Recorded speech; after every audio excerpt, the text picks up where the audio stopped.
किसान भाइयों, किन्नू के अंदर इस बार देखने को मिला था कि सिट्रसिल्ला का भी काफ़ी ज़्यादा प्रकोप रहा था। कैंकर का भी ज़्यादा रहा था, मौसम में नमी थी। और साथ के साथ किन्नू की जो क्वालिटी थी, फ्रूट क्वालिटी थी, उसके अंदर स्क्रैच का बोल सकते हैं या और भी ऐसी दिक्कतें आई थी। तो इसके बारे में बात करते हैं कि कीट का प्रबंधन कैसे किया जाए। डॉक्टर साहब अपने साथ हैं, संदीप जी दीवान। डॉक्टर साहब, कीट के बारे में बताओ कि अभी कीटनाशक कौन सा यूज करें या उसका क्या देखो, उपयोग है। हमेशा कहा जाता है, बुजुर्ग भी कहते थे कि उपचार से ज्यादा बढ़िया परहेज काम करता है। आप कीट को, किसी भी कीट को हम मार नहीं सकते।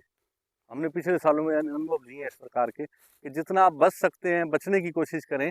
उसमें बचाव में तौर पे, जैसे अभी जो सिट्रसिल्ला है, जो सिट्रसिल्ला के एग अभी शुरू हो चुके हैं इसके अंदर आने, तो उसमें सबसे बड़ा, कुछ लोग केमिकल यूज करते हैं, कोई कुणाल फोस या कुछ इस प्रकार के। मैं उसमें उससे बढ़िया मानता हूँ नीम को, ठीक है। ऑयल बेस्ड नीम।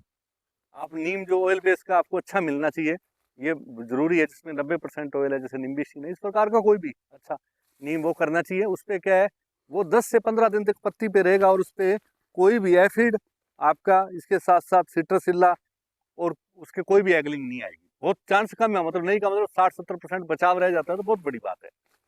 दूसरा, आगे चल के फिर आपको जरूरत पड़ेगी उसके अंदर, जैसे कई बार किसान कहता है कि मुझे, मेरे फ्रूट में इस तरह का नुकसान दिखाता है वो माइट और थ्रिप्स का जो नुकसान होता है, जब इसकी पत्तियां बड़ी होती हैं, जैसे अभी कोमल पत्तियों पे जहाँ फुटारा है, कोमल पत्तियों पे, उस समय वहीं पे ही चांस है इसके मतलब के जो आने के, समझे मेरी बात को, इसी जगह जैसे आएगा।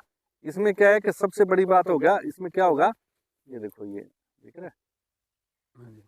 इसमें क्या है कि जैसे इसमें इसके पास ही अंडे उतारे होंगे। अब जब ये पत्तियां कोमल होगी तभी वो रस चूसता है, जब बड़ी पत्तियां होगी रस नहीं चूसेगा, समझे बात को। अब जब ये बड़ी हो जाएगी तो आपके इसके अंदर फ्रूट सेट हो जाएगा, तो फ्रूट बड़ा कोमल होगा। तो कोमल फ्रूट के ऊपर आपका अटैक बढ़ेगा उसका, या तो आपके उस समय थ्रिप्स आ जाएगा, या लीफ माइनर भी हो सकता है, और उसके अंदर माइट भी आता है। तो कोमल फ्रूट के ऊपर ही आएगा, उस समय छोटा होता है और आपको दिखाई नहीं देता, तो पत्तियां बड़ी होती है। उसी समय आपको फिर बचाव का करना है, जो केमिकल कर रहे हैं उसमें नीम का स्प्रे मिलाना है साथ में। यदि प्रिवेंटिव के तौर पे अभी ज़्यादा चर्चा चल रही है कि पहले आप कर दो तो उससे वो बचाव हो जाएगा, तो प्रिवेंशन में यदि अपने बुवेरिया बेसिया ना कर दें तो। हाँ, बवेरिया बेसियाना, वर्टिसिलियम, उनके रिजल्ट भी अच्छे हैं। वो बराबर में एक अपनी फौज खड़ी करने वाली बात है उसके, वो भी, उसके रिजल्ट भी अच्छे हैं। मैं ये कह रहा हूँ, कुछ किसान अभी उनको नहीं समझ पा रहे, तो उसके रिजल्ट बहुत अच्छे हैं। उसको आप गुड़ के पानी में मिला के तैयार करके कर सकते हैं।